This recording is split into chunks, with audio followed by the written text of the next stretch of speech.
नमस्कार, स्वागत है आप सभी का। दूरदर्शन समाचार आप देख रहे हैं और देश दुनिया की ताजा तरीन खबरों को लेकर हाजिर हूं मैं कृतिका। अगले आधा घंटे में हम जानेंगे देश से जुड़ी तमाम बड़ी और छोटी खबरें, और जिसमें मुख्य तौर पर बात होगी लखनऊ में हुए हादसे को लेकर। साथ ही बात होगी तमाम अन्य खबरों की भी। और बुलेटिन की शुरुआत करेंगे इस वक्त की 10 बजे की सुर्खियों के साथ। लखनऊ में बिल्डिंग गिरने से बड़ा हादसा, 8 लोगों की मौत, मलबे में दबे लोगों को निकालने का बचाव अभियान जारी। मुख्यमंत्री योगी आदित्यनाथ ने अधिकारियों को राहत कार्य में तेजी लाने के दिए निर्देश।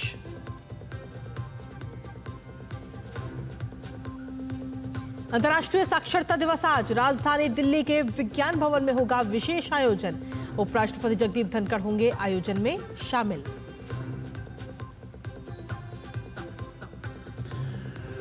विदेश मंत्री डॉक्टर एस जयशंकर आज से सऊदी अरब की यात्रा पर रियाद पहुंचे। विदेश मंत्री पहली भारत खाड़ी सहयोग परिषद जीसीसी की विदेश मंत्रियों की बैठक में लेंगे हिस्सा। जीसीसी सदस्य देशों के विदेश मंत्रियों के साथ भी करेंगे द्विपक्षीय बैठकें। बारिश का दौर रहेगा जारी, मौसम विभाग ने उत्तर भारत समेत मध्य प्रदेश, महाराष्ट्र, पश्चिम बंगाल और ओडिशा समेत कई राज्यों के लिए जारी किया अलर्ट।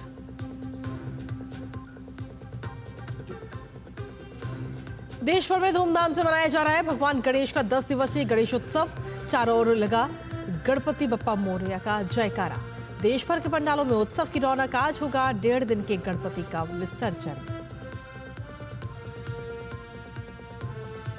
और खेल की खबरों में पेरिस पैरालंपिक में भारत का शानदार प्रदर्शन जारी। प्रतियोगिता के आखिरी दिन आज पूजा ओझा खेलेंगी पैरा कैनोइंग का सेमीफाइनल। फिलहाल भारत ने 7 स्वर्ण सहित जमाया 29 पदक पर कब्जा।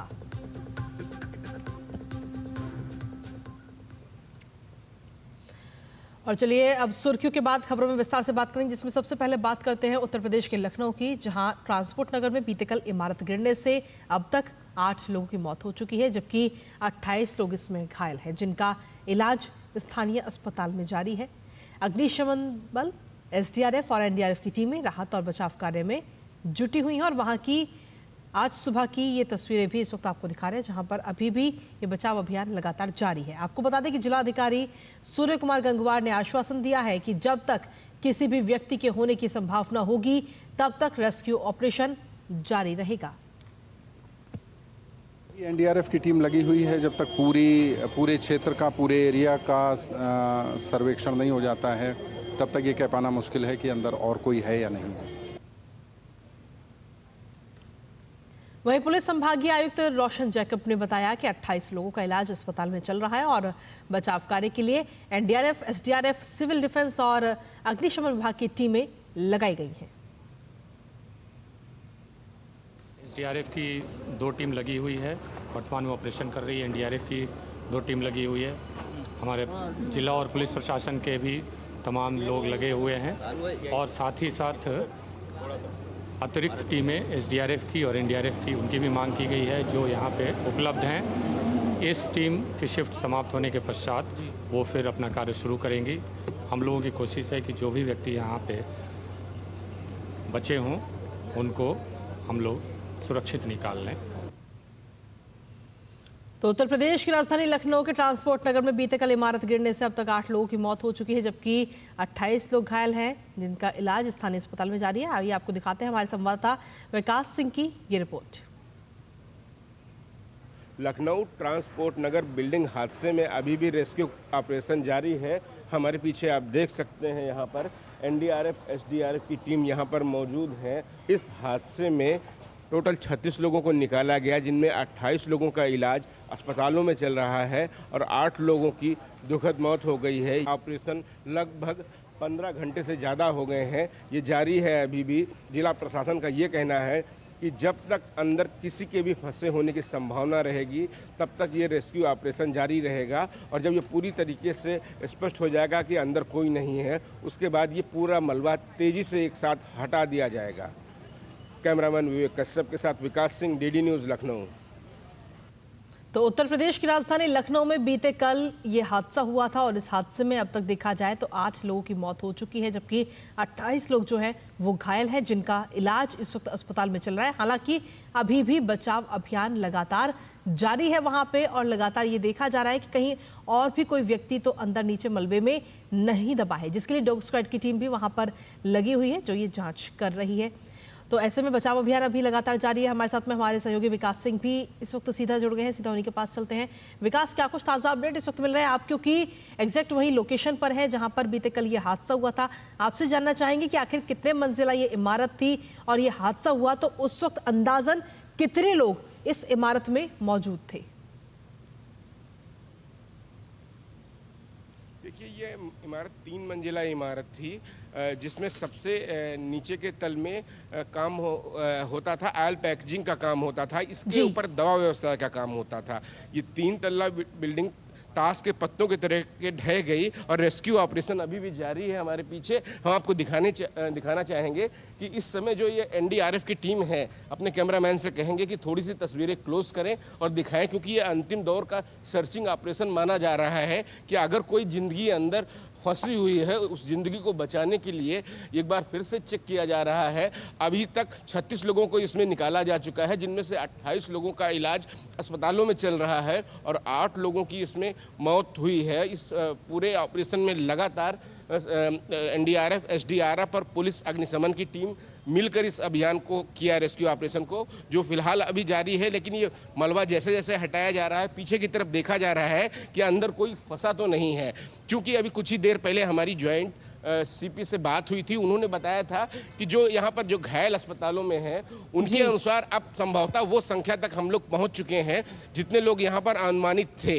तो संभावना कम ही है कि अंदर कोई फंसा हो, लेकिन फिर भी एहतियातन कोई ऐसा लेबर हो, ऐसा कोई जो है यहाँ काम करने वाला मजदूर हो जो फंसा हो। क्योंकि अगर कोई फंसा होता तो उसके परिवारजन यहाँ पर होते, उसकी मिसिंग की जो है बात कह रहे होते। तो चूंकि ऐसा कोई व्यक्ति यहाँ बचा नहीं है जो बताया कि उसका कोई परिजन यहाँ पर अंदर फंसा हुआ है, तो ये माना जा रहा है कि अब अंदर शायद कोई ना हो। इसके बाद ये ऑपरेशन और तेजी से बढ़ेगा और इसके बाद ये जो पीछे 3 मंजिला इमारत है इसको जो है मलबा पूरा तेजी से हटा लिया जाएगा, क्योंकि बड़ा हादसा हुआ है ये। इस हादसे के जो अगर कारण की बात करें तो अधिकारियों का कहना है कि इसके कारण तो स्पष्ट जांच के बाद ही हो पाएंगे, लेकिन जो स्थानीय लोग यहाँ के हैं उन लोगों का ये कहना था कि जो कि बिल्डिंग का निर्माण काफी पुराना नहीं था, 2012 में ही ये बिल्डिंग बनी थी और ये बिल्डिंग अगर ये इस तरीके ताश के पत्थरों की तरह ढह जाती है तो 2-3 कारण हो सकते हैं। या तो उसकी नींव में काफ़ी ज़्यादा पानी चला गया हो और नमी खा गई हो, क्योंकि यहाँ जल भराव की समस्या लगातार बनी रहती है। दूसरा, यहाँ पर जो एक ट्रक फंसा हुआ था, ट्रक संभवतः किसी पिलर से टकराया हो और ऐसा कोई कंपन हुआ हो कि उसके बाद यहाँ पर बाकी पिलर जो है कह रहे हैं उसके कारण ढह गए हों। तो ये सारी तमाम चीज़ें कारण हो सकते हैं, लेकिन जो स्पष्ट कारण होगा वो जांच के बाद पता चलेगा। फिलहाल अभी भी जो है एनडीआरएफ की टीम यहाँ पर तलाशी अभियान कर रही है। यहाँ से आप देख सकते हैं हमारे पीछे जो एनडीआरएफ के जवान हैं वो किस कदर जो है कह रहे हैं, जो रास्ते बनाए गए हैं उससे अंदर जाकर अपने जो उनके टेक्निकल इंस्ट्रूमेंट होते हैं उनके द्वारा पता लगाने की कोशिश कर रहे हैं कहीं कोई जिंदगी अंदर फंसी तो नहीं है जिसको बचाया जा सके फिलहाल। जी विकास, आपसे जानना चाहेंगे कि इस हादसे के बाद में क्या सरकार की तरफ से किसी प्रकार के मुआवजे का ऐलान किया गया है?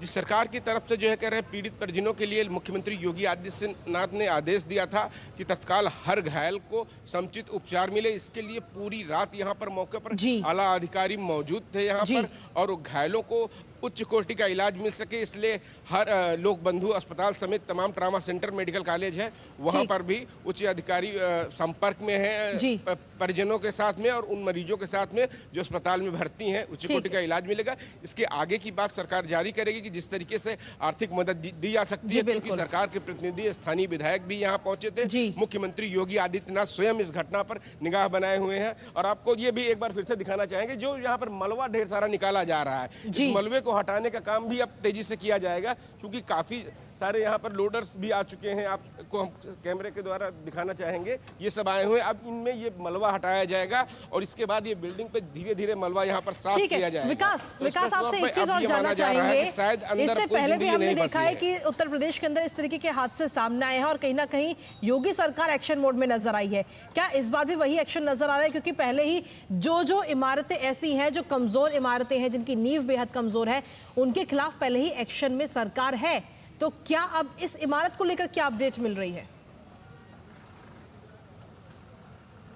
इस इमारत को लेकर अभी तक तो ये अपडेट मिली है, चूंकि ये जमीन एलडीए की ही है और ये पूरा बसाया एलडीए का है। इसमें 2010 में इसका नक्शा पास हुआ था, तकरीबन 2012 में इस बिल्डिंग का निर्माण हुआ है और इसके बाद शुरुआती निर्माण के बाद कई निर्माण कार्य आगे उसका बढ़ाया गया है। तो ये बिल्डिंग पुरानी नहीं है, ये तो स्पष्ट है, नक्शे के अनुसार नक्शा भी पास हुआ था। अब क्या कुछ कारण हो सकते हैं इसके निर्माण कार्य में, क्या कुछ खामियां निकल सकती हैं, वो सब चीजें जांच के बाद निकलेंगी। लेकिन मुख्यमंत्री योगी आदित्यनाथ जब ऐसे हादसे होते हैं तो पूरी टीम को एक साथ लगाया जाता है, जो त्वरित गति से पहुंचकर अपना काम शुरू कर देती है और जो पीड़ित लोग होते हैं उनको सहायता देने का काम शुरू हो जाता है। क्योंकि राजधानी लखनऊ का मामला था तो यहाँ कुछ ही देर में पूरा प्रशासनिक अमला पहुंच गया और ये अमला अभी तक यहाँ पर रुका हुआ है। यहाँ पर उच्च अधिकारी भी बैठे हुए हैं जो लगातार मलबा हटाने की कार्रवाई उनके सामने हो रही है। यहाँ पर मेडिकल टीम भी बैठी है, एम्बुलेंस भी है यहाँ पर, कि अगर कोई संभवतः कोई चीज व्यक्ति यहाँ पर निकले, अगर कोई फंसा हुआ व्यक्ति तो तत्काल उसको अस्पताल तक पहुंचाया जा सके,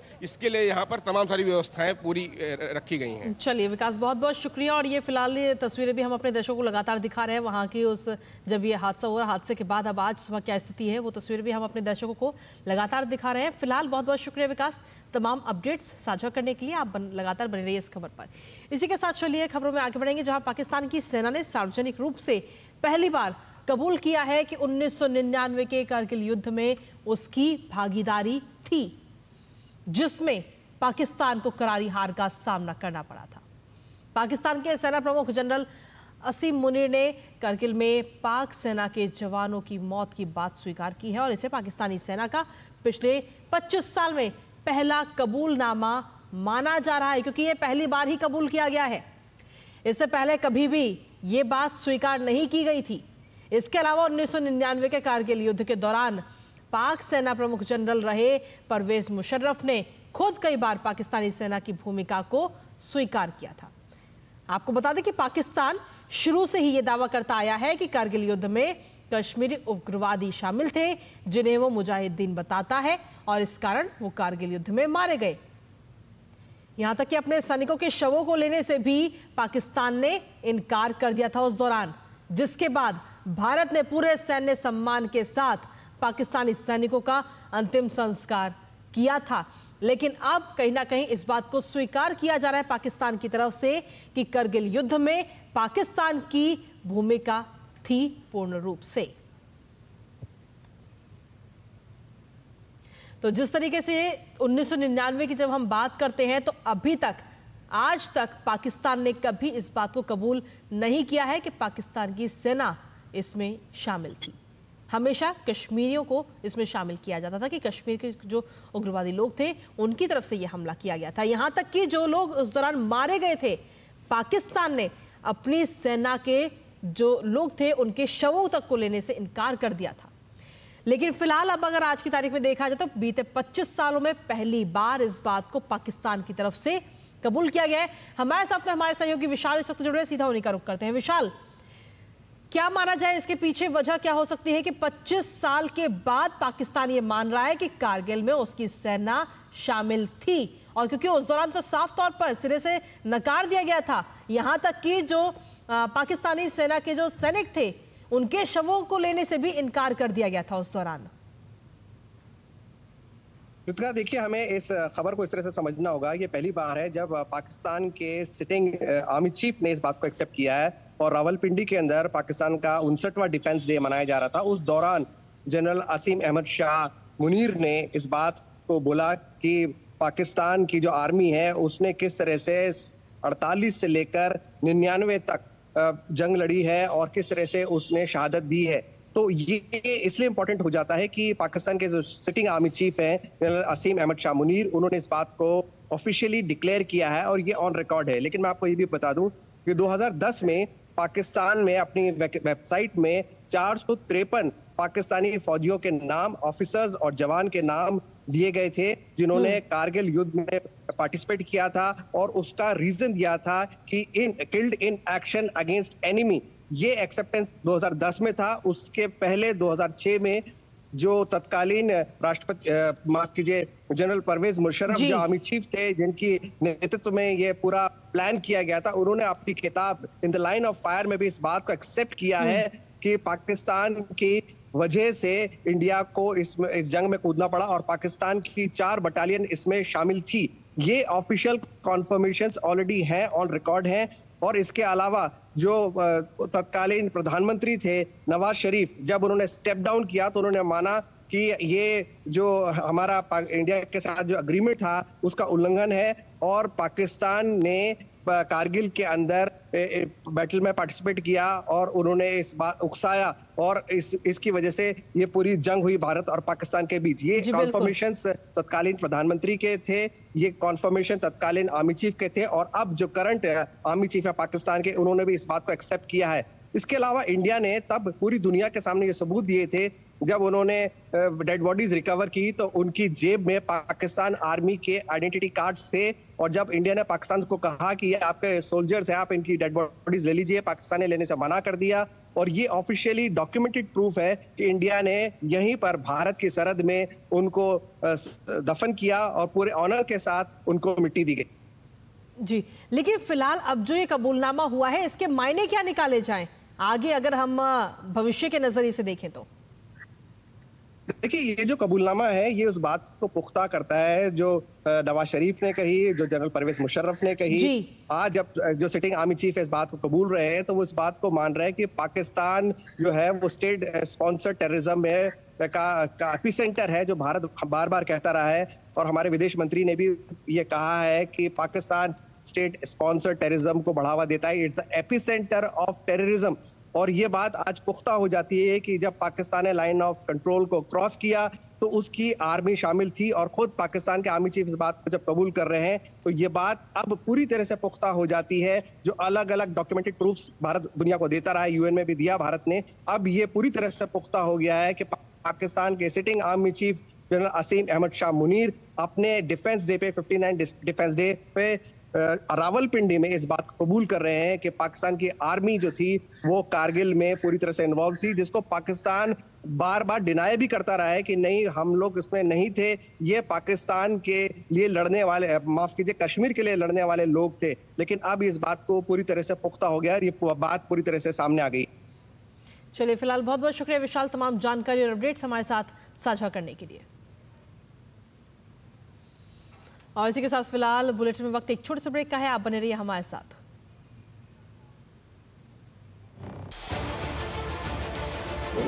उत्तर से दक्षिण तक, पूर्व से पश्चिम तक, देश हो या दुनिया की खबर है तो पड़ताल जरूरी है।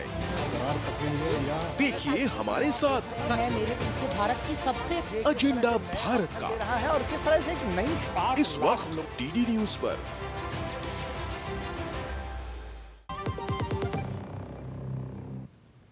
और ब्रेक के बाद एक बार फिर से स्वागत है आप सभी का। खबरों में बढ़ेंगे आगे और अब बात करते हैं आज अंतर्राष्ट्रीय साक्षरता दिवस को लेकर, क्योंकि ये दिवस आज मनाया जा रहा है और दुनिया भर में शिक्षा को बढ़ावा देने के लिए 8 सितंबर 1967 में इस खास दिन को मनाया जाता है।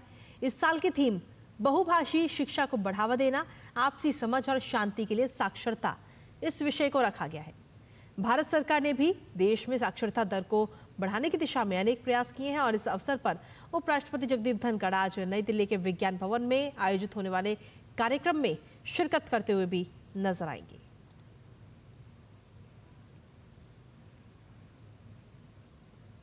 और चलिए खबरों में आगे बढ़ते हुए बात करते हैं। अब जम्मू कश्मीर विधानसभा चुनाव के मद्देनजर भारतीय जनता पार्टी ने अपना संकल्प पत्र जारी किया है और साथ ही जिसको लेकर के भारतीय जनता पार्टी के स्थानीय उम्मीदवारों में काफी उत्साह का भी माहौल है।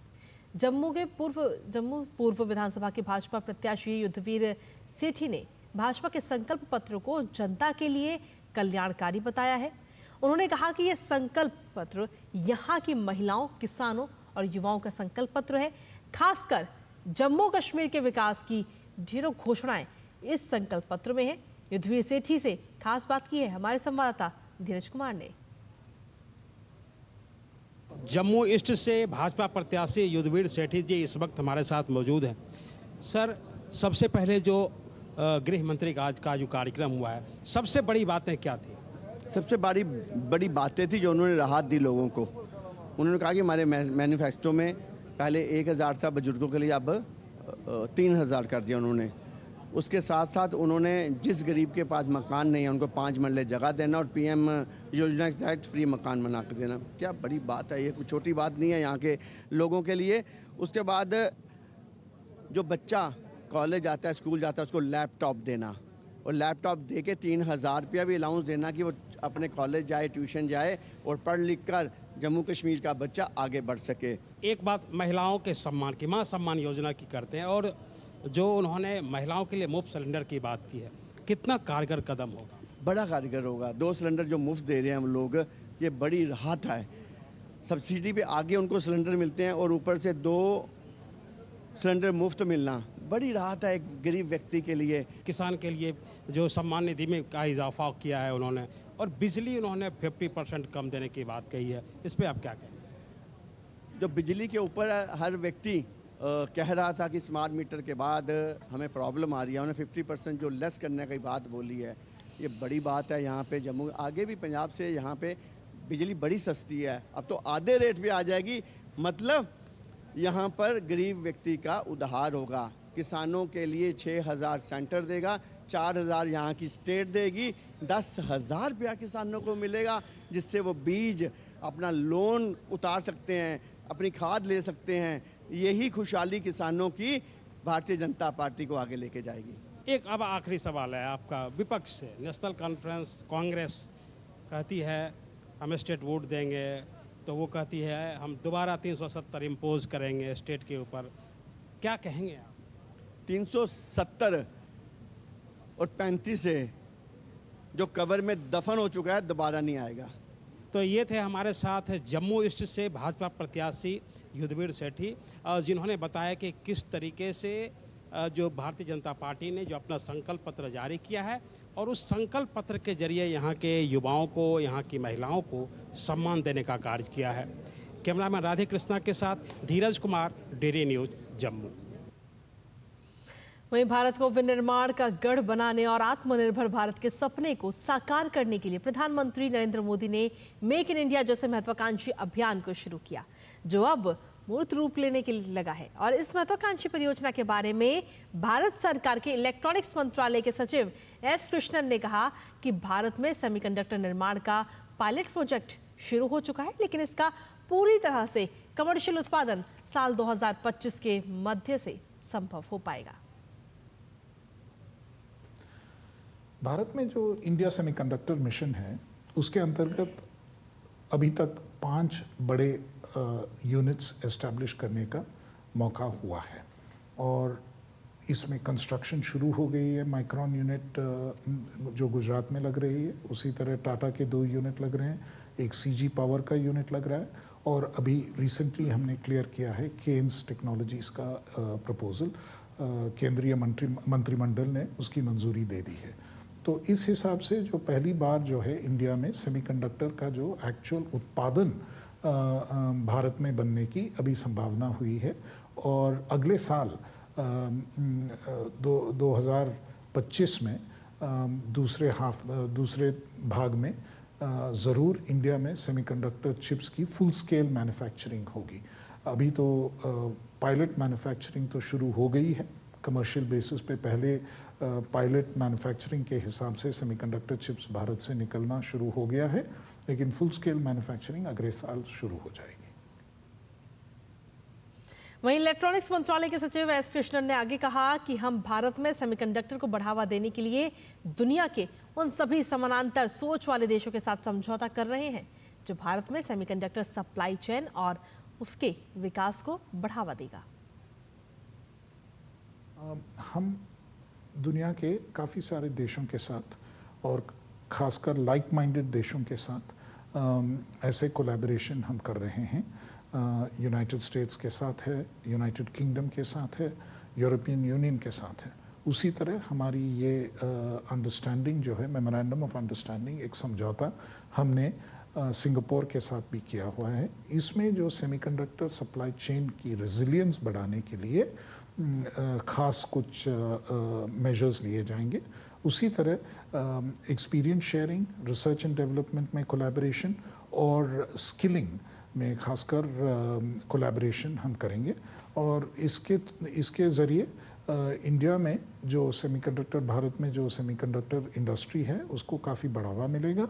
और कुछ एरियाज़ में जो है इंडिया भी सिंगापुर का मदद करेगी। ये एक म्यूचुअल कोऑपरेशन एग्रीमेंट।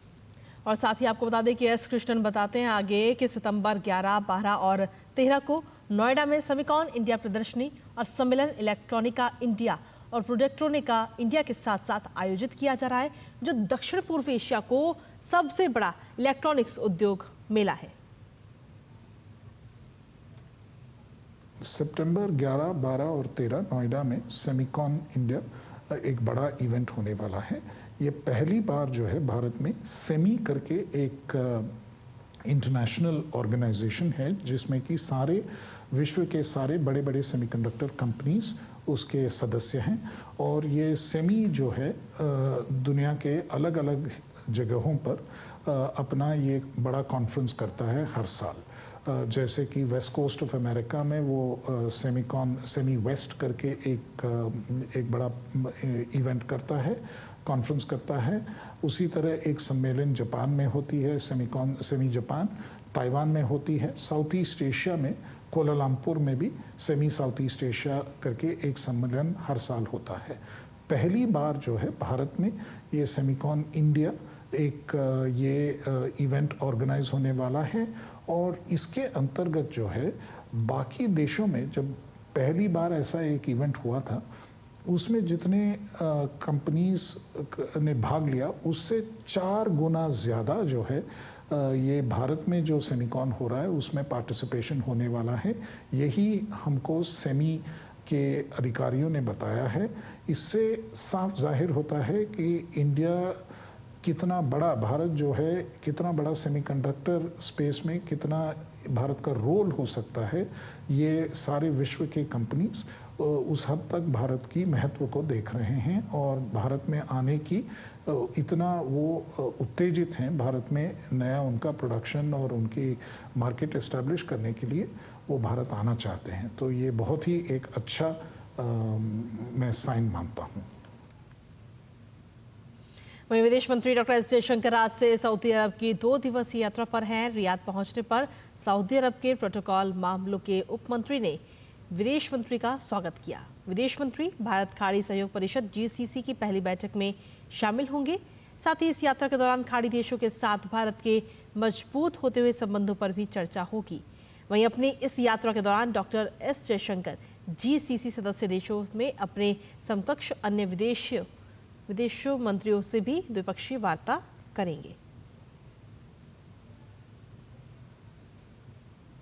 और इसी के साथ फिलहाल मेरे साथ इस बुलेटिन में इतना ही। नमस्कार।